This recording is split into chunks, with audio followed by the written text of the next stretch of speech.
What's going on, guys? Welcome back to another Game Time Discussions. I'm Emery Cousin. I'm sitting here with Cameron Selby, and we are going to be attacking the defensive line for the 2025 NFL Draft today. I'm really excited because this defensive line class is extremely deep, first off. There are guys there are some names from on other boards in the top like 15 that we're not even going to talk about today, and it's just because there's so many good players in this class. That's always exciting because I think that this position is going to reset the mark. This type of draft is going to reset the market for this type of position and really push the importance of interior pass rush. Yeah, and we're not the only ones saying that this is a historical running back draft class, but you also have been on record in multiple episodes saying that this is the best defensive line class in a decade. And that is high praise because we have seen, many and many, Hall of Fame caliber edges, or not edges, but D linemen in general come across over the last couple of years, and this class won't be any different. No, absolutely not. And I think it kind of set itself up too because we'll talk about this on the later part of this show, but I didn't think that last year's class was very good.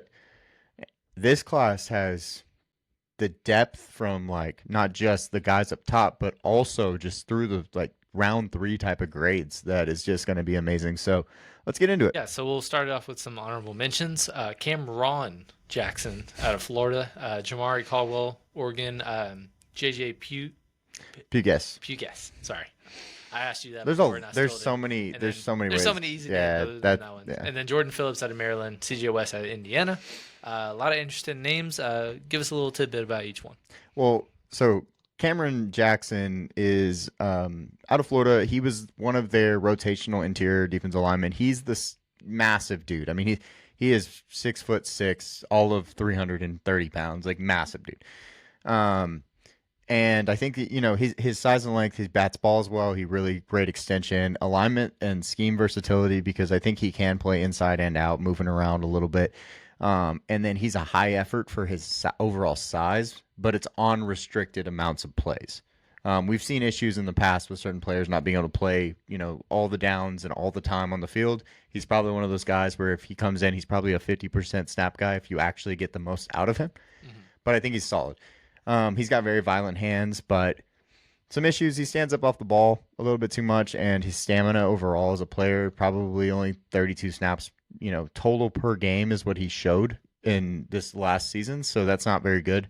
And he's probably just a rotational interior defensive lineman, but I liked what I saw when he went to the Senior Bowl, and that's kind of what put him on my radar. And then I watched a little film. I thought he was solid. I think he's in this range of honorable mentions. Next up, Jamari Caldwell is a legit, actually. He is a guy that made this honorable mentions list, but he is legit. And he was kind of overshadowed by the rest of his teammates at Oregon. Jordan Birch. I'm sorry, Derek Harmon. Thank you. Both, of course, Jeffrey Bossa, and like the other end, who's actually a sophomore, is going to be pretty solid next year too. So all of the guys around him were really good, but he is a low center of gravity player, tough to move. He's probably only, I don't know what he came in at, probably 6 foot, and from the combine, but high motor and character and work ethic was praised by coaches and members of the Senior Bowl and all kinds of other places. So that was really good to see. He's actually really quick for his size. He's a shorter guy and he's wider. So he's a really good, like, in the gap type of player, but he also has a lot of acceleration that I didn't expect on pass rush moves and stuff like that. So that was fun to see. Biggest issues are arm length, of course, because of the size. And I don't think he's going to be able to be a 3-down player, but he's an exciting player that I think could be higher on other lists, and I wouldn't be mad about it at all. JJ is an interesting player because he worked out not only at defensive lineman at the combine, but also at fullback because he had 7 touchdowns on 21 attempts last year. That's pretty solid numbers. 33% is really good. That's all I'm saying. As a goal line back, he worked at fullback at the combine, like I said. One of the most interesting players in the class. Alignment versatility from nose to all the way outside the tackle type of craziness. He has really good play strength. Weirdly enough, I don't know that I think he's the best athlete in the world, even though he played fullback. It's just that's just kind of how it is. And then also his production's an issue, but at the same time, he had production as a running back more than he had at defensive tackle. The Ole Miss defensive line, though, kind of makes it hard to have production when Jared Ivey, Princely Uman and Walter Nolan are next to you. So that's kind of, oh, and don't forget about Perkins and all these younger guys, too. So Yeah. that was another thing that I It was think one of the hindered best him. overall defensive front fours since like the Clemson Oh national yeah, oh championship yeah. era, Them where and everybody was. South Carolina, and yeah, there were some really. There were a few good ones this year, but so yeah, he's a really solid player. He's an interesting player. I don't really know where to put him. Is kind of the problem. Jordan Phillips. That is Jordan Phillips on that screen there, and he is as wide as he is tall. He is a absolute brick fridge. Like he does not get moved. He is one of the better at just stopping the run of any of these guys, any of the guys in the top 15 even. So he's one of those fun places, massive lower body. Like you see the pictures of him and you're like, holy hell, like what are you made of? Potatoes. But he's probably a rotational piece in the NFL because he just for his first and second down ability, I actually think he has a much higher floor than overall. But he had 0 sacks. There's just no pass rush. He is all stopping the run with no pass rush. But I actually love those guys. I've always been a really big believer in those guys because at the end of the day, my interior defensive linemen are made to stop the run for a reason, you know? Mhm. And he does that. And he only had 1 tackle for loss, but he just does his job and he allows everyone else to make plays. He's really good at it. So I really like him. And then CJ West was a Shrine Bowl standout. Indiana had to have good players at the end. You know what I mean? Like Indiana had to have good players. And CJ West, and I'm sorry, I said that was Jordan Phillips up there. I couldn't find a picture that fit for Jordan Phillips. That is CJ West for Indiana. There is a picture that I wanted to put on there, but it would not fit because he had his arms straight out. But this is CJ West. CJ West, though, solid lateral quickness, good against double teams and against run in the run defense. Indiana had to have good players this year. CJ West is one of them. He actually transferred in with the head coach from James Madison, power throughout his body, and does have a lot of pass rush upside for his overall size because he's a little bit shorter also. Yeah, Whew. so it's fun list of names. A lot. It's a deep class, guys. I mean, we're about to get into 15 more that are actually being ranked with a Yeah, number. right. But yeah, one of our biggest videos that we'll have to break down because of the depth at this position. I know we took damn near an hour and a half on our running back video. It's a big position too. Yeah, we'll see how long this one runs, but a lot of fun names, depth pieces, rotational guys, all in the middle to late rounds that could provide a value for teams that are in need. So Yeah, and it's floor versus ceiling. There's some guys on here that really have solid floors. Maybe not the same ceiling as some of the guys above them though. The first guys are in tier 8 because we have a ton of tiers on this group. Tier 8 is Elijah Roberts from SMU, who actually played edge this last year, but I think he transfers into the defensive tackle spot. He's actually 6'4", 285, so it's not like he needs that much weight to put on. Like 15 pounds, he's 300 pounds, and he's just the same size as a lot of these guys mhm. that are else are on this list. But the difference is he has 22.4 pass rush win rate percent and a 16.1 pressure per snap rate. So that gives him a lot of upside. The problem is we haven't seen it. He sits at 14. The top 10 guys are all legit. So it just cracking this top 15 is really special. And he had 11 tackles for loss, 7.5 sacks. I think that he's really solid. The next guy, Ty Robinson out of Nebraska, he's a guy that really showed up on not only, well, first off, the combine. He killed the combine. He had a 4.8 340. I was going to say Elijah Roberts had a 4.78, which was the fastest of the interior defensive line group.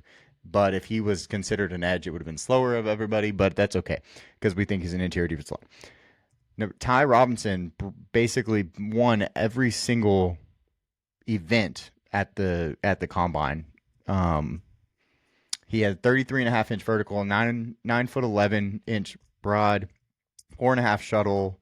Like all of these numbers are legit. He had 28 bench press reps, which was second. So only behind Jordan Phillips, who I told you was a tank. So he did a lot at that combine that really pushed him up, and also he's an ex wrestler, so he has that same like ability to have body control when fighting off offensive linemen. Both of them are really good players. Yeah, and both of them actually spent some time in college. They took full advantage of the COVID extra years. Mm-hmm. Ty Robinson 6 years in college, whereas Elijah Roberts 5 years. Right. A lot of them, for the most part, at least for Elijah, was mostly in SMU because he was previously with Miami Mm-hmm. as just kind of a backup or a rotational piece. He never had 10 tackles in the season, but then went right to SMU, 10 sacks in his senior year, true senior year, and then super senior year. Obviously, he had 7.5, kind of nearly identical numbers compared to his previous season. And then Ty Robinson, obviously, for the most part, played a ton with Nebraska. He played Yeah, all 6 years with Nebraska. all six. For his last four were where he was truly a starter and full time member of, across that defensive line. But he also passes as well. He had 10 in his final 2 seasons, so he's kind of versatile in that regard. And like you said, he did a hell of a job in the combine and raising his draft stock. Yeah, he's the oldest out of anybody ranked on this list. But if you go closer to the top, they get really young. It's a bunch of juniors, so and that's normal. Like that's the upside players. That's what you kind of draft for a lot of the time. But these guys have a place in the NFL. Is how I look at it. The next guys we're gonna go on to the tier 7 here is Anais Peebles out of Virginia Tech. He is one of the shortest guys on this list. I think he might be the shortest overall. Yeah, for shortest overall. So he is 6'1.5". He is 282 pounds. He is a transfer from Duke. He was at Duke last year. He is one of the best pass rush interior defensive linemen at the pass rush spot. He can get after it. And that 17.8 pass rush win rate percent shows it off. He only had 3 sacks, but at the same time, he was constantly creating pressures. I really like him in that regard.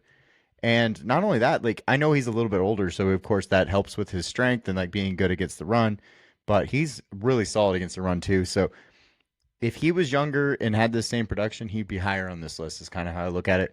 And if he had more athleticism, probably overall, but he still ran a 4.9 4.40. He was moving. So I think that he's a really solid player. A couple other things. I mean, he has a lot of upside, like I said, and he's a hard player to kind of project, but at the same time, he does good on screen recognition. He has a high motor. He's veteran savvy, good hands, good technique, understanding blocking schemes, things like that. But he's not necessarily a versatile player. He's kind of stuck in the middle of the defense, and that kind of hurts him because he is shorter. He has short arms. He's smaller. But I like him a lot for just being a super good rotational pass rusher slash interior defensive lineman. And then we have upside, but floor is insanely low. It may be gone. Actually, he has no floor. If you watch if you ever hear us talking about Shamar Stewart, this is the Shamar Stewart of the interior defense line, basically, because Deion Walker is a mountain of a man, literally a mountain. He is. Let me pull up all the measurements. 6'7", 331. That's huge. First of all, he is alignment versatile. He can play inside, outside. I literally wrote strong AF. Like he is. He's got the arm length. He's got the extension to shed. He's got natural 2-gap ability. He's not bad as a pass rusher, but his stamina might be one of the worst staminas I've seen. Like Albert Hainsworth stamina. It's that kind of bad. And so and I don't think Kentucky necessarily did a good job of getting him in and out of the lineup, getting him a break, but you are probably the best player on your team. And if you look at him on this picture, I mean, there are some pounds to be shed, to say the least. So stamina and endurance are major issues. Naturally way too high because he's 6'7", but he doesn't even try to stay down. Just gets blown off the ball in that way. And he has no motor, so as he gets tired, he gets taller. Tired, he gets taller. He starts standing up, and he can be explosive, but he does not do it. So that annoys me. But he's got some of the highest upside in the class. Yeah, this is the tale of two different guys and slides because I love this slide. Yeah, it's the epitome of how deep this class is because Deion, projected top 10 pick to begin this season as one of the Like we were seriously debating him and Mason Graham, and that seems very, very foolish now. Of being one of the top defensive linemen overall, and they're very, very far apart on this list. Yes. But yeah, it's he just had an awful year. I mean, he was 253 ranked among the interior defensive line. Hmm. Just not great. Huge step down. It was his worst year in terms of PFF grade as a college player. Hmm. And I know you said 331. That's what the slide says. He lost weight Oh to yeah, get there. I know. He played probably closer to 350, and I was exactly going to say Albert Hainsworth is what the epitome was, because Albert was one of the aggressive guys that just kind of seemed like he took plays off, and he obviously infamously got the first $100 million contract. We saw how that panned out, and there's viral clips of him just laying down on the field while people are running right by him. This is that guy this right is now. that guy. He needs to figure that out. And he's 21 though. Mhm. And he He's will young. that's on like the first day of the games. So at 21.3 when the season starts. So And then, but Sure. yeah, an ISP was, like you said, very, very good and strong pass rusher from the interior. He was the number one graded pass rusher interior lineman in the country this year with a 91.2 grade per PFF. And it wasn't too shabby overall each of the last 2 years. He was 13th in 2023 out of 889. And then 895 this year, he was 7th. So really strong, and he's just kind of flying under the radar a little bit because he's all the way down at 12. But, I mean, wouldn't be shocked if he was a top 5-ish defensive lineman from this class because of how deep it is. But the energy and effort is what is to like about him. yeah, he has a much higher floor overall than a lot of guys. And so if they just don't hit their ceiling, I think he could be probably like 7 or 8 if I really thought about it. But yeah, he's a really solid football player. I like both. I love this slide because of the fact that these two players are just the exact opposites of one another. You have a 6 foot versus a 6'7". You have biggest guy versus one of the smallest guys. The age differences, The athleticism difference. yeah, It's all there. the want difference. Yeah. That's a big thing too, and that's what really makes football players at the end of the day. So next group, Yeah. Group 6, Tier 6. Omar Norman Lott here at 10. I really like Omar. The problem is, and he's kind of got the same makeup as like a Peebles in the fact that he is a great athletic, like he's more athletic and great pass rush, relentless, effective in stunts. Bull rush is good. Hand placement's awesome. Like he just wins with it. But the problem is Tennessee does not play their guys correctly. They just love rotating as many guys as they can in there, and he just didn't get enough snaps that he could have been higher on this list if he would have been on the field enough, if that makes sense. But his pad level is good. His first step quickness is plus, absolute plus. His run defense, he is a wide base. He does well with that. He's strong. His feet never really stop, and he's a natural low man, but he does have some cons. Most of his pass rushes are winning based on power and immediate first step win over possible like counters and like more pass rush moves when he gets going. His arm length and frame is a little bit smaller than I'd like, and that same idea of like doesn't have a ton of pass rush moves. His pass rush plan overall is I'm gonna bull rush you if you beat me to the spot.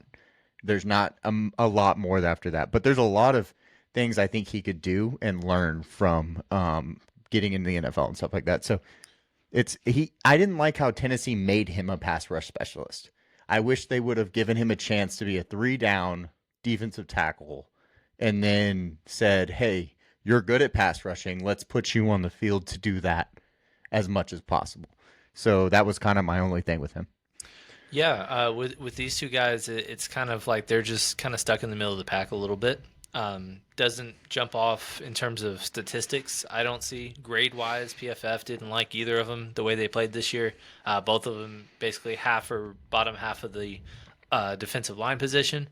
But the thing that kind of jumps out is the lack of great grades against the good teams or later in the season. Like Shamar Turner, his worst games of the season were the last 3 games of the season. Yeah. And then you throw all the way back to Florida, which you can join it in that one. Or Omari and Norman Lott, some of the best games that they played, Ohio State, Georgia, Arkansas, Florida also, Hmm. like those are his worst games. And it's just like we need more against the better, competition. I don't really care what you do against Kent State Yeah, as fair. a player. That's the biggest thing with me. But it's just one of those that there's rotation and depth pieces galore in this class. But can these guys separate themselves from just being a guy? Yeah, and with Shamar Turner, I mean, he only had 21 total pressures this year. He's a 5-star, but his biggest problem too is he just doesn't have a natural position. Before this year, he played edge, and they were like, "Hey, go to DT," and then he was like, "Okay." And so I just don't know that he has a natural position, but he's a physical freak, and he has a lot of strength. So and athleticism and quickness. Like he has plus athleticism, and so did everybody else at Texas A&M. He's part of the all ceiling team, kind of thing, because he just has all of the tools, but he hasn't put it together, like you said, and he doesn't do it against good teams, things like that. Um, he wasn't productive as a pass rusher. His run defense, he only wins with penetration. He doesn't win with his like hands and lateral quickness and things like that. It's only penetration. So I think consistently he has to get better. But I agree with you. Like that comes with beating playing good teams. Like if you play good teams and they beat the crap out of you, you like it shows up. And he kind of had that issue, just like a lot of his teammates, honestly. So it just kind of it might be a Texas A&M problem, honestly. I don't know. At the end of the Dusty, get day, it together. yeah, Dusty does love Peoples. Like Peoples is one of his favorites. So mad shout out for that. But let's go over to the next guy. Yeah. Joshua Farmer, Uh that's huh. your guy. Yeah, tell Sure. us a little bit about him Sure. and why he's a small bright spot of a very very Yeah. forgettable season for Well, Florida State. honestly, I didn't I didn't watch all the games this year. Like it's kind of a hard time watching those games, man. But Yeah, Joshua you're fine. Farmer's he did really well at the Pro Bowl. I mean, the Pro Bowl, the Senior Bowl, which gave him, kind of the things that you saw on tape. He is one of the higher motors in the class. He's got lateral movement skills that are really solid. Arm length is way better than I expected, if that makes sense. So that was good to see. And he's an athletic guy. He's got quick first step, lateral agility, one-on-one nightmare. Honestly, he's got that one-on-one nightmare esque stuff. Um, he is a he should have been better, if that makes sense. But at the same time, he's playing on such a bad team that wasn't helping him in any way that I'm not sure how to get mad at him, if that makes sense. Like he's surrounded by guys that I thought, yeah, he's fine, but he didn't have any help, like you said. Like there was some issues with other players around him and stuff like that. So I can only be so mad at the guy, I guess, at the end of the day, right?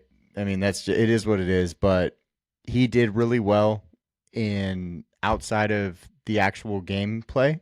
He was only an honorable mention all ACC. They only gave a couple all ACC players for the Florida State team because they didn't win enough games. But it would have been great to see him on a different team this year. But if you look at his 2023 tape, he looked really good next to Braden Fisk, next to Jared Verse. So I think that there's some upside in that. I'm not going to take him as my guy though. I'll be honest. let's not let's not go that far. But yeah, I like him. I think that he has some upside. He could be 9 is his floor on this ranking. His actual like ceiling is probably 4. So that's a big range because of the fact that he played on such a team that was so hard to gauge overall. Right. Yeah, and he's just kind of right in the middle of the pack in everything, almost like sacks, kind of right there. I mean, not anybody really blew out of the water with sacks, but TFL is 8, pass Hmm. rush, pass rush win rate, middle of the pack, percent passes, all that stuff, run grade, Yep. just he's there. He's fine. He's just fine, but Hmm. I I think it has a little bit to do with the Florida State just team altogether, but at the same time I'd love to I need some more film on him, honestly. It's like one of those things, Hmm. even knowing he played the whole season. So the next guy is actually higher on a lot of lists than I think we have him currently. And so if I'm correct, let me make sure before I say that I'm gonna say something dumb. Um Joshua Farmer is in the same tier as the next four guys. So this next tier is really, really big. And so Darius Alexander fits in that same tier with him. Darius Alexander is a All MAC player and second team All MAC player, which I thought was actually kind of interesting playing against the MAC. I thought he would be higher in a weird way, you know. But Senior Bowl, he was unstoppable, and that's kind of I have a problem with the Senior Bowl in a little bit because athletes do really well at the Senior Bowl, but he's kind of one of those guys that kind of gives up on certain plays, doesn't play hard every play. Well, at the Senior Bowl, you only have to play hard one play. Hey, oh, it's pass rush. I'm gonna go get it on this play because I know I have to. And when he does go, we saw what he can do. That's the upside is there. It's just can you get him to go every time? His motor. It's not that he doesn't have a good motor. It's just he decides when to use it and when not to. He's got really good extension at the point of attack. Athleticism is pretty elite if for an interior defensive lineman. He also moved outside and rushed the passer from the edge, and he's good at that too. He's pretty elite in run defense, and he's a little older. He's 24 and a half or 24.9 when the season starts, but he resets the line of scrimmage, man. Long arms, extends and sheds, athletic enough to two gap, and he's kind of the immovable force. If of these guys, strength, kills zone schemes with doubles, and extends and finds the ball. He's so big compared to the people he was playing, and he made it look so easy at times that I wish he would have just done it every time. Right. You know what I mean? Because he has all the tools to do it. He's also so scheme versatile. He can play any scheme, in my personal opinion. I just don't like when you see a guy take plays off when they're that good. And that was kind of my biggest takeaway. I think the second team All MAC is just kind of it's kind of showing that part of his game. If he was going, he's definitely a first team All MAC talent, if that makes sense. Like he just didn't do it. And that Right. kind of annoys me because he's 25. There's going to be 25 almost when the season starts. Yeah, he's one of the oldest at the position, and it's kind of a weird thing because he was the third highest graded defensive Mm-hmm. interior lineman in the entire country last year, and yet you don't really see that. But being second team All MAC Yeah. is kind of an interesting thing. Didn't play a ton of competition, but for what it's worth, playing Pitt last game of the season, that was his best grade as a player. But yeah, pretty solid pass rush win rate at 12.9%. Run defense, one of the top in the country. It's on the level of two guys we'll get into in the very moment. He's above average in all the advanced analytics. Yeah. But we just need a little more, like you said, more consistency and more just want. Yeah, I agree. Darius Alexander to our number 5 player is about 8 spots on our big board. So all these guys could swap. Like they're that close. So we'll go to the next guy. It's TJ Sanders out of South Carolina. He's 21.8 years old. He is a guy that I'm kind of torn on. And a lot of people have him possibly in their top 5. He could be top 10, but like I'm putting him right in the middle. I'm not sure how to feel about him because I think like he plays a little young, sure, but he could add mass. He has some lateral movement stuff that I think he can get rid of, but he might have one of the highest ceilings in the class. Like he's legit got one of the highest ceilings I've seen for the position. Our top 3 guys are kind of separate, but that 4th spot, there's a few guys that could, hit their ceiling and jump into it kind of thing. Mm-hmm. He has a good first step, violent hands to punch. He's very alignment versatile, actually, and I thought that was really good to see. He's not as big as I thought he's bigger measurement-wise than he was on film, which I thought was good because that just means he's more athletically built. Overall, solid pass rusher, and he's really good at the jab step and swim like that. He steps and then goes around real quick. It looks really nice. So he doesn't really make mental errors. And for being so young, I thought that was really impressive for a guy that, you're a young guy. You're allowed to make some mistakes. He didn't really make mistakes. He's pretty even the whole time. So I thought that was really good. I think that he's a really hard player to kind of place, but in this range, like I said, if he was a couple spots higher on our big board, he'd be 5. So it's one of those things where he's just like in that range of all these guys where they have a little bit of an issue, whatever it is, but any of them, if they hit their ceiling, are just going to be amazing players. Right, and he's one of the better ones in this class at being versatile against the run and the pass. Yeah. I mean, he graded out 77 or better in both, and was one of the highest. 31st was his ranking among all defensive interior linemen this year. But yeah, he's durable. 3 straight years, at least 12 games. He got better every single season in terms of statistics. Slight dip in the senior in terms of TFLs, but basically just kind of right there. But his grade wise went up every year. It's just one of those players that just incrementally keeps on getting better, and it's just like it feels like he's not done, ascending. Yeah, he's young, like I said too. Like, so it makes a lot of sense to think he could reach that ceiling. Another guy, and we'll go to the next one. There we go.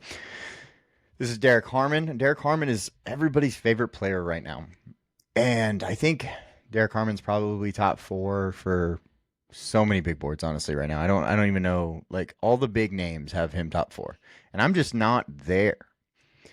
He he's kind of a weird situation because at Michigan State he was heavier and he was a good run stopper. And then he goes to Oregon, he loses weight, and he becomes a good pass rusher. But he lost a little bit of that run stopping ability. So the in between, he's not comfortable with his size. He needs to, that's something that he needs to figure out a little bit. Age is good. He's alignment versatile. He actually can probably play outside the tackle if he has to. He's pretty good against doubles. Attacks the man with hands and winds his base really well. And he has multiple pass rush moves with counters. I think he did a really good job of learning and figuring that out over the offseason. He's really well built, long arms, strength to lengthen and shed blocks. He's a good stunt guy. Like, I mean, that makes sense with his pass rush win rate of 17.6. 3-down type of player, and the 3 tech is most likely his fit. I don't think he'll move too much, but he could play the 5 a little bit if he had to. Biggest problems. He can run himself out of place completely. He stands straight up at times, like just stands up like he's tired and he needs, to make that decision prior to the play where he comes out rather than during it. He's kind of a guy that says I did my job and that's enough. He's not like a relentless motor type of player. He's not gonna, go over and beyond. This year, playing with all the players, and we talked about Jamari Caldwell earlier, who got to play with all these other guys that are so good at football. Well, this really helped Derek Harmon going from Michigan State to Oregon and showing off, like, when I get a one-on-one block, I'm going to go win. And he did that pretty well on 3rd down. So I think that's kind of it. But he does lack the elite traits that I think people are pushing him up. And I'm not seeing those traits that are going to be putting him just so high, in my personal opinion. Yeah, and this is one of the first names on this board, or ranking rather, that is really a fringe first round talent, or starting to see some names. But he's a more common one. He is a couple spots probably below what others have him at. But he was very productive in the time that he was with Oregon. Like you said, the 1 year, having 11 TFLs is pretty strong. 5 sacks, obviously all personal best, and he was one of 4 D linemen in the country to have a pass rush grade and a run stopping grade of at least 80 or above. So 2 other names on this list that we still haven't talked about are above him. But yeah, a lot of things to like, but still some areas to tweak to get into our top 5. Yeah, all these guys have a little bit, but the next guy is the last one in the tier. Tier 5, funny enough, because everybody above them has their own tier, basically, in my opinion. We're going to talk about Alfred Collins. Alfred Collins is actually from down the street at Cedar Creek. My brother has a friend that is good friends with Alfred Collins, so because we're in this area, but he was a recent 5-star. He can he's got so much size and length. I never expected him to measure in as big as he was. I mean, he is just a massive, massive human being. He's possibly the best against the run in the class. Like, it's him and the next guy against the run, and they're vying for who the better of the 2 are against the run. He's hard to move. he's just big. He's just big. He gets his wide base against doubles. He splits them. Violent hands, to stun and shed. He's strong and powerful. He really is, and he's capable of resetting the line of scrimmage, holding his ground. He's just a physical freak, and that comes with that 5 star. You know that they knew he was a freak when they gave him that title. Looks like he's playing with children at times. Like that's how much bigger he is than everybody else, and that's the SEC. So it's pretty crazy to me. Just another UT defensive lineman that's great against the run. We talked about them last year. Tavondre Sweat, just another guy. Against the pass, he gets his hands up and knocks down passes, but he's not going to give you anything in the pass game as a pass rusher. But he is great at one thing, while other players in this class are good at a lot of things. And I think, in my personal opinion, he's so much better at stopping the run than some of the other guys that I want him over those guys. I'll let someone else rush the passer. It's okay, because if I can get to third down, we're going to have guys that can go. And we're going to get them on the field. But on first and second down, this guy is going to make so many plays, and that's why I like him. Yeah, yeah, he's a fun one to talk about. He's just, like you said, one of the best at just like, hey, this is my spot, and you're not taking it, Yeah. and figuring it out. I don't know if I would go along the lines of like Vincent Wilfork esque, but like that He's kind tall. of he's a little taller, Yeah, I not think as he's a little wide, but yeah. he's that kind of I guess role Right. is what he would be most inclined for. But the biggest thing with him is the experience. Like he is a 5-year player, but there was no like major injuries. He just chose to stay 5 years, 64 games under his belt, and all of those he played every single season. He had an injury his first year, his true freshman season. Only played 10 games, but still had 22 tackles in those 10 games. Some pass deflections. He even had an interception, for what it's worth. So, Yeah. like you said, he's great at the thing that he is really good at, and I'm really interested to see when we do the comparing and contrasting interior defensive linemen, how he's going to rank compared to his peers, because they were both fringe first round picks last year, for a lot of people, and so him being in that rotation and being just as good, is very interesting to see. He was top 10 in the country, among all interior defensive linemen this year, and his pass, yeah, it's all good. I like him a lot. I don't know if he can ever become like the all pro that Yeah. you That's know fine. hope to be, but he doesn't have to be, because he's the one guy amongst these 6 that isn't really getting first round love. So he's just a value pick that I think somebody on day 2 is going to be very happy with. If you're going to become an all pro with his skill set, you have to be. It's so much easier to become an all pro if you can rush the passer. Like Right. at the end of the day, you get so much more love if you have 4 sacks than 1 sack, right? There's just so much big of a difference in that. But if you're going to talk about how you build a team, you build a team with as many Alfred Collinses as you can find, you know, and you build a team that like they're great at whatever they need to do, and then you take them off the field after they've done the job, because that's it. You know, Tavondre Sweat might be an All Pro one day, because he was really good this last year at doing the exact same thing. Hmm. And I don't see why Alfred Collins can't follow in those footsteps, like you said, but also I think he's a little bit more of an athlete, possibly even. So that helps too. Very interesting. Next up, and this is a new tier. This is there we go. Tyleik Williams. And I think that Tyleik is I'm honestly I'm gonna get a little annoyed with everybody else for disliking Tyleik. I really don't get it, what's going on with the Tyleik hate out there in the world right now, because he's absolutely deserving of being this high. He is also one of the best run stoppers in this class. I mean, he is just a physical freak that is shorter but wide as hell, and more athletic than an Alfred Collins. And that's why he's a little bit higher, because he does things and he is one of the highest. And I hate hearing, "Oh, I wish he gave me some more." Like I heard Daniel Jeremiah say, "I wish he had a little bit more motor." And I'm like, no, he has that. He's moving 330 and he's sprinting down the field. I've watched him multiple times. So I need to see whatever Daniel Jeremiah is seeing, because we're on different pages on that, because that is not what I'm seeing at all. But he doesn't really offer you that much in pass. That's fine. I just told you what I felt about that. If you're going to be good at something, be great at it. And he's great at stopping the run, just like Alfred Collins, but I just think he's that much better.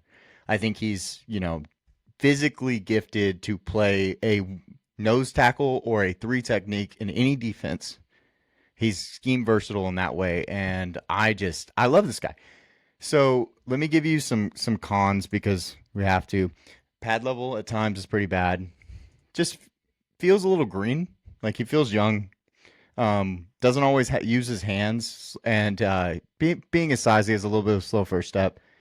But he's probably not a 30 down player. We just talked about it. He's not a pass rusher. It is what it is. But his lateral skills, his getting off blocks, his just overall athleticism upside for his size is just ridiculous.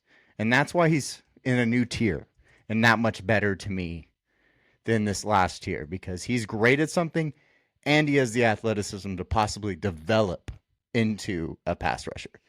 Yeah, and with him, like you said, he's one of the best run stoppers as well. He actually graded out higher than Alfred did, a little bit, and he also has the numbers to back it up. He's got games over 50 games played as well through Ohio State. 97 tackle or 99 tackles through 2 seasons as an interior defensive lineman is freaking impressive. Yeah. Like the defensive linemen are the ones that are supposed to create the tackles for the other guys, but he's the one getting those tackles and TFLs. He has 18 TFLs through the last 2 years. Got some sacks in there. Got some pass deflections. Yeah, I mean he does a lot well. It just feels like there's a little refining needed, but he also just kind of epitome of hard work ethic. He went into Ohio State at 360 pounds as a freshman. Yep. And then transformed in that same season to go down to 327. So doing that as a 19-year-old, 18, 19-year-old just shows the type of work he's willing to put in to become good at what he does. So if he continues to have that same mold, like I see a lot of good things coming from him. I wrote, and I think this is an important way of saying this, but I think he plays 40 pounds lighter than he is. Like that's how loose and on his feet and speed and athleticism he has. Is like he plays at 300 and he's probably playing 345 because he's a big boy and he killed the combine. He didn't run, but he did the on-field stuff and he killed the quickness skills and all that stuff. So I'm everybody that's hating on him, y'all need to stop. I mean, he's one of those ones. If you like doing draft grades, if he somehow is selected in the back end of the first round by a Philly or something like that, you're probably going to look at Bleacher Report and it'll be like a C minus and be like, yeah, this was a reach, and it's because they heard something from somebody else who thinks something that's probably not true about him because we truly like him and wish that more people saw what we see. Yeah, I mean, if one of the other three D lineman is still on the board, sure, you can make that case, but they won't be, so it doesn't matter. The next guy is in his own tier again. He's a little bit better and a little bit separates himself a little bit more. This is Kenneth Grant. Kenneth Grant is the immovable person. He is 330 at 6'4". He's light on his feet, good athleticism. There's a lot of things I'm going to say. They're pretty similar to Tyke Williams, actually. He's strong, not fat, is how I wrote this. He looks like he's got that belly, but that is not a belly. That is called a gut, and it is different, I promise. He's a scheme versatile player. He played in the A gap 170 snaps, played in the B gap 368. He's probably best spot as a one technique. So if he goes to goes to the Los Angeles Chargers, he'll fit right in playing the Puna Ford stuff. He holds his ground against double teams, able to stop momentum and down blocks and stuff like that. He gets his hands up when he doesn't get past O lineman and swats balls down and makes quarterbacks very uncomfortable. He has the highest upside out of anybody in this whole class. Like true upside. He actually has more upside than the two guys ahead of him. But right now, I don't know if he can hit that. And that's okay because if he proves me wrong and he hits it, he is going to be Hall of Fame type of player because he has that kind of build and athleticism. He's got everything. His combination of everything is absolutely incredible if he hits that ceiling, and that's why he's 3, but he could even be higher on this list. And he's not going to do that much in the pass game. We just talked about that with the last two guys, and it doesn't matter because he's so good at everything else, and that's why like I know people want to get flashy players. That's always fun, but that's not always how you build a team. This is how you build a team. You get a guy like this right Hmm. here, and you just go and let him play and let him be really good at football. So on first and second down, at least. Yeah, he's the total package of just having a perfect combination of youth, games played, in important moments. Obviously, he was one of the big driving forces of their national championship defense in 2023. Last year and this year, both he and the guy we'll be talking about very shortly just dominated. And it basically kind of got overlooked a little bit because of how underwhelming Michigan was following all the departures that they Of had. course, yeah. But these two guys still did their job and they kept their draft status as worthy of being top 20 picks. I think Kenneth might. It'll be interesting to see where he ends up going because I feel like there's a little bit wider range because of so much unknown Hmm. between 15 and 25. But most mocks are putting him right there, and he deserves to be there. I think he could go higher than that. It like that wouldn't surprise me, I guess. But it just there's some good players in this class, but I think he could slot himself to say Dallas. I don't think Hmm. that would surprise me. Right. It just depends. But he's good enough to someone will fall in love with him is how I look at it. Next up, one of our favorite guys on this channel. We talk about him a lot. He was a GTD preseason dark horse. He was the first team All American. It's Walter Nolan. He should not have been considered as low as he was last year. We talked about that a lot over the offseason because he is so good at football. And he transferred from A&M. He was a 5-star. I don't know what people thought, but he is him. He is one of the most explosive players at the position. Hands and feet are violent. First step comes, and he will just lay off his lineman on the ground. Good strength, but uses whole body to generate power from the bottom of his body. Just boom. And he does a really good job of that. So got a good pad level on the snap, physical to gain leverage, hand placement's good, lateral quickness is good. He's a good athlete. Like, he adds the athleticism. But biggest difference between the last two guys and him is he has elite run defense, as you can see by the grade, first off, and then he's also a good pass rusher. 6.5 sacks. Like, he has that total package. And a lot of people have him third, and I'm just like, hey, that's fine. You can have him third if you think the upside of Kenneth Grant's just that much greater. But Walter Nolan has some of the best floor combination with upside out of anybody. And that's kind of the big thing with him is just the total package is what he does. He needs to improve his pass rush plan, but he's an interior defensive lineman. They don't really work on that as much until they get to the NFL. I feel like he is the bull in the china cabinet, but he just needs to learn that next step after that bowl, going after it and stuff like that. Yeah, I mean, there's nothing wrong with him whatsoever. Mm. It took him, honestly, to me, a little bit to finally realize his potential because it felt like A&M when he was there. It's just like, yeah, I know you're good, but like you're not taking over. Right. And he truly took over this year. He was the best player, obviously, on the vaulted Ole Miss D line that we talked about and how good they were. Tied for the most tackles for loss among this entire list. 6.5 sacks as well. Both were personal best, and like you said, the second best run grade in the country. Yeah, there's nothing wrong with him. It sounds like he was a huge riser to where he was really vaulting. People were getting closer with how we view him in terms of overall prospects and where Right. he could go. And then all of a sudden now there's possible character concerns that have kind of quieted his rise.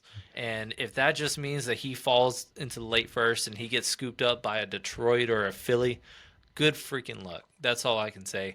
I mean, we always try to find reasons to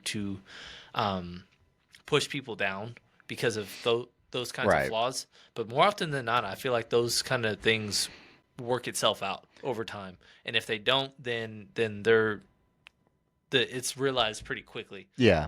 I don't really buy the character concerns as much to warrant him dropping like he is, but yeah, I think it's just going to force him to fall into a great situation. It'll be one of our favorite picks in the first round, if he even is a first round pick. He was not picked in the first round on DJ or Mel Kiper's draft. Mm-hmm. If he goes to like Dallas in the second round, the Raiders would be cool, Stop But hitting all the good, fun value. we're gonna get him right before Stop. y'all. Yeah. But I just mean like there are so many teams in that early second round that could use him, Yeah. and so if he's there, I just y'all are it's a crazy thing to allow someone like that to fall just because of small like character concerns or something. It's not like he's Randy Gregory or something like that. We had some other issues with certain other players, but I don't know. I mean, we have Derek Harmon. Most people have Derek Harmon over him, and we're just not there. So that's kind of another thing. Is like maybe other players at the position are going to go earlier than him on other boards, but we just see him as when we do our what would we do, he's going to be up there pretty high. Right. First is kind of locked in, and it's been locked in for a while. Mason Graham, he is a top 3 player in this draft class, top 4 player, no matter whose board you look at, basically in this draft class. He's just legit. He is, and he's he might be one of the hardest players to block, pass blocking or run blocking in the whole country. 92.4 grade, 80.5 pass grade, like the whole thing. He's a lineman versatile. He can play anywhere. He's a little small. That's what most people like, get mad about. But he has explosive hands. He's one of the more. He's like the intelligent player too. It's like add that to the list. High motor. He can basically play just anywhere on the D line because of his intelligence and motor. Feet are constantly moving. His strong base against doubles and first one to deliver hit. I mean, he puts it on you. He's slippery against blockers, and slippery is one of my favorite words when describing defensive linemen and edges. Is like, can they touch you? And sometimes it feels like this guy's right next to them, and they can't touch him. Like he just slides right off and keeps going. So he's got plus athleticism. He's fluid. The biggest concerns, I have 2. It's pad level at times, and then just arm length because he's got shorter arms, but he's gonna kill people at the next level. It's gonna be crazy. Hmm. He's that guy. Yeah, and like you said, he was the best graded defensive lineman, and it wasn't necessarily all that close compared to all the guys that. 2 years in a row. So he was 5th overall Oh, okay. in 2023. Okay. Big whoop. He was still in the 90s, and he was the best defensive player on their national championship team, arguably, because there were so many good defenders Right. on that team. But I mean, he just shows up in big games. He does it all well. He's younger. Like he's got everything that you want as a player, and there's a reason that we have him as not only a top 3 prospect but a top 5 pick. Yeah, and I think it's consensus. It's not like we're, doing anything out of the ordinary. This is a tier 1 player. This is a blue chip player in this class that is far and above a lot of other guys. Just even like there's going to be guys that have played 4 years in the NFL, and he's going to be more like he's going to be more intelligent. He's going to have more moves. He's going to do more things that are veteran savvy, and he's going to be less than 22 years old on his first day. Like he's different, very very much so. Let's do some rankings between years though. These are my favorite. They really are. I love this because you get to actually see how prospects change over the years and like are better or worse depending on where you have them. Mason Graham's 1, Walter Nolan 2. We just talked about both those guys. Johnny Newton out of Illinois is the first 2024 guy. He is going to start now that Jonathan Allen is out of the way, so he will be a starter for the Washington Commanders this next year. And I'd expect him to take off. Kenneth Grant and then Byron Murphy. Byron Murphy was our number 2 guy last year in the mid-20s, I believe, in our big board, and a lot of people had him even higher. He went 16 to the Seattle Seahawks and then got injured, so he'll go up. Hopefully, he's a good pass rusher. Tyleek and then Tavondre Sweat, Alfred Collins. That gets into like the true who can stop the run guys right there. That's all of them right there together. So I like all those guys. And then Derek Harmon and Darius Alexander round out our top 10. That's a fun group. And we kind of acknowledged like last year it wasn't a bad class, but it just didn't have the blue chippers or the for sure top 10 lock kind of players. Obviously, Johnny Newton was our defensive lineman 1. He won the second round. Yeah. Like that's how far he fell. So it wasn't universally loved, but I think a lot of people love how not only deep this class is, but how many high profile players there are at this position. So, yeah, Mason Graham, blue chipper. Walter Nolan is a blue chipper to us. Pretty He close. deserves, or Hmm. he was right around the first round grade. Yeah. He is. He's a I mean yeah. first Yeah. He's a round grade, first not round blue grade. chipper. Yeah. Yeah. Sorry, but yeah, there's so many good names on this list. Yeah. But yeah, it kind of answers my question. These Texas guys just all right together. Byron, Tavondre, and Alfred. Yeah, a lot of fun stuff. A lot of similar type of story situations and players too. So it's going to be exciting to see where these guys land and how these careers kind of pan out. Yeah, there's 3 Michigan players on this list. There's 3 Texas players on this list. There's 2 Florida State players on this list. We see a lot of the guys that kind of are teams that kind of get these guys doing the right things throughout their early college careers and stuff. And it's a fun list. 13 of them come out of this class. 13. So I think that it's going to be, like I said, really deep. First off, and we're going to see a lot of really good players come out of this class, all the way back to even Deion Walker with his upside because he's a mountain. But right. Yeah, I mean him being all the way down to 19, like he should not be that low, but he just kind of is based on what he's provided so far. But he has all the tools to jump all the way up, depending right, on how he can turn his career around. Absolutely. Let's stop sharing. Let's do it. Whoo, that was a good one. And I think we did that a lot faster than the running back video. Let me check. Well, there was also, 27 guys. The running back video is ridiculous. But we appreciate y'all hanging out with us. Like I said, this is such a good defensive line class. We're going to be talking about guys that might not even have been talked about today that could be. You could get a guy because I also, I scout all the way through. If you get a guy in the 6th round that I'm like, that's a steal, we're going to talk about it. After this whole thing is done, I mean, Miles Harden went to Cleveland last year. We were really excited about that. He wasn't even on our rankings, but it was just a perfect fit, perfect guy. There's going to be guys in this class the same way that play this interior defensive line spot that are going to be big time improvements even later in the draft. So, you look at our lads and it's like 2025 6th round pick. That guy probably sucks. Nope, not in this class. Yeah. Not for this position because they're legit players in this. Yeah, in and this on class. top of that, interior D lineman is one of those that has a pretty good track record of finding late round gems and panning out as well. So, yeah, the world is their oyster with this class. It is the best in a decade. It's a very exciting class. So there may be not a lot of names that but get familiar with them because you'll hear a lot of these guys' names for years to come. Oh yeah, absolutely. We appreciate y'all hanging out with us, though. I forgot to say this. We need to say this more often, but please comment if you find something interesting or if you disagree, because I've said it every time. Like, it's okay to disagree with us. We want to know what you're feeling and what you're thinking. And we'll talk with you. We appreciate y'all hanging out with us overall, and just like, comment, subscribe on this video. We're hopefully gonna hit 250 by the next couple weeks, and then keep pushing for 500 to 1,000, and just keep going up. Keep going up. Yeah, we cover everything. We do it all. Currently, Dusty did a great job covering March Madness when we were prepping for our brackets to be busted. But it was a whole lot of fun doing that. He did a great job doing that. But draft-wise, M's been killing it. Free agency, I've been trying to keep it up with all the movement that's been going on. It's kind of died down a little bit.